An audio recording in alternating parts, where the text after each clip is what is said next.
23 years old. I'm living in a little apartment in Lake Charles, Louisiana, little tiny duplex. I lived on one half of this thing, and me and my dog, Capo. I don't know what I was doing trying to take care of a dog. I couldn't even take care of myself. One rainy night, this dude, Danny, comes in with drugs. Another day where I said, I'm gonna quit today. Now it's 11 o'clock at night. I didn't quit. 10 times I failed again. Danny leaves the house, and when Danny leaves the house, I didn't know, but he set it up to rob me and beat me up. Danny leaves the house, and I let him out the front door, and this other big dude in the rain, a rainy Louisiana night, puts a .45 caliber pistol in my face right here, okay? I had a plate in my hand. I had something to eat, and I had a plate when I walked Danny to the door, and this guy had to be this big, hovered over me with a gun in my face, and when he did, my reaction was to hit him with the plate in the face. You know, I broke this plate. It was an unbreakable plate, one of those plates you can't break. And I broke it in his face, like just cracked it in his face. Thing breaks and he becomes like a monster. This scar right here in my head is, he took that .45 caliber and jammed it in my face. Like, I don't mean jammed it, I mean cracked me right here in the forehead. My life changes now. I'm getting ready to get cracked so many times here.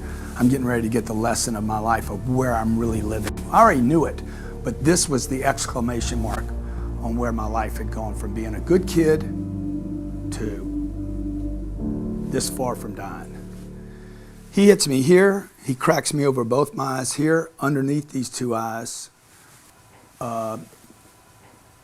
What's the word? Incapacitates both my arms. Incapacitates both my arms because he takes and chops them both behind the elbows so you can't use your arms. Like literally, I'm walking around, I can't move my arms. Blood's coming down.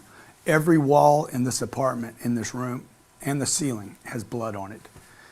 They ransacked the house, robbed me of a little bit of money, and literally leave me on the floor for a dead man.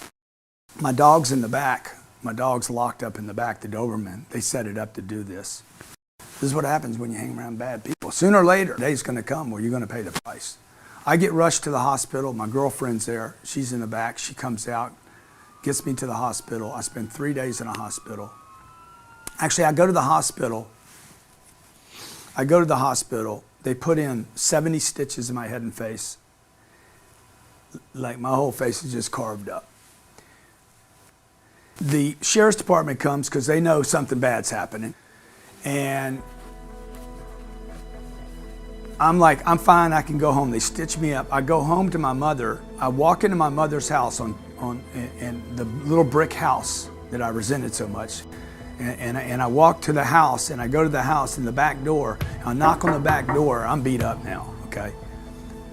Face is swollen. My mom comes to the door, and she's like, what? What? Where's my son at?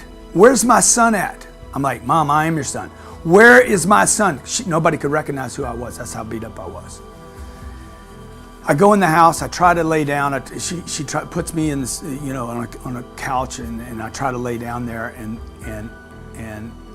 the hospital doesn't want me to go to sleep because I could literally die. So they bring me back to the hospital. I spend 3 days in the hospital, and I'm like, I'm done. No more drugs. Okay, literally, I can't even recognize myself anymore. No more drugs. I'm done using drugs. Okay, guess what happens? I'm using drugs 15 minutes later, 10 times a day in the hospital. See, you would think, looking back, I would think this would be the day I would quit. For 2 more years, I would use drugs every day. Couldn't get out, couldn't quit, okay? Look, nobody starts using drugs and thinks they're gonna be a drug addict. I didn't. I started using drugs, and for some reason, something happened where those drugs just took over. My mom, at the age of 25, my mom says to me, you're no longer welcome in my home. You're no longer welcome in my business. I don't want to see you anymore. And that was the day my life turned around. So 24 hours later, I was in a treatment center. because my mom had the courage to say, enough is enough, I'm done. Really, everybody was pretty much done with me at this point. You know, my older brother died when I was 20. So 3 years, well, I guess, yeah, 5 years before this, my older brother dies. He was worried about me.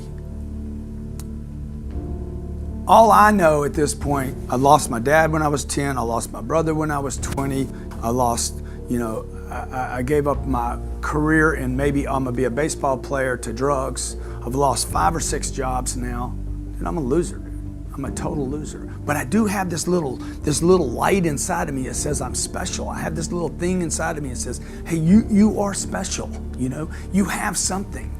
But it was just covered up in all this stuff and all these problems and in the drugs and the bad friends and the bad choices. So my mom finally says, enough is enough. Don't come back here anymore. I'm done. I could tell it was hard for her. I'm in a treatment center in the next 24 hours.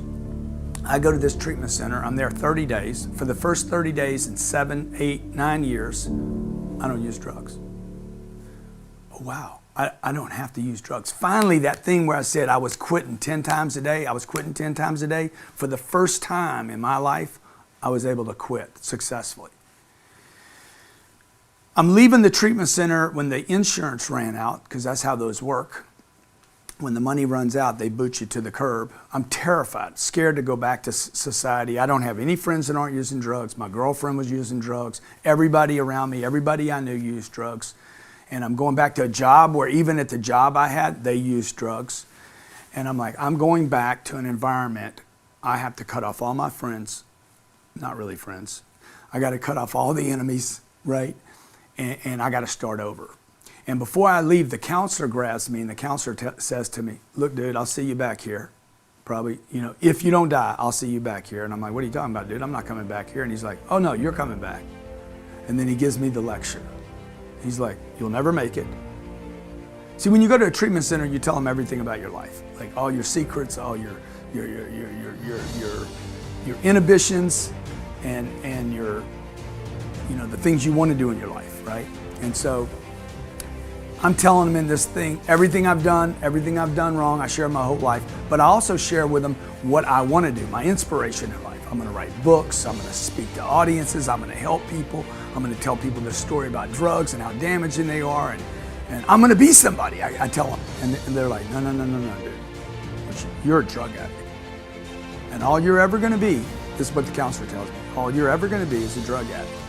You need to give up all the ideas of writing books, speaking to audiences, being rich. I always wanted to be rich. I wanted financially to be rich my whole life. I wanted to be my dad. I wanted to be the guy that could take care of his family. They said, you need to give up all those ideas and settle for one thing, not using drugs. If the day ends and you don't use drugs, Grant, that is a good day for you.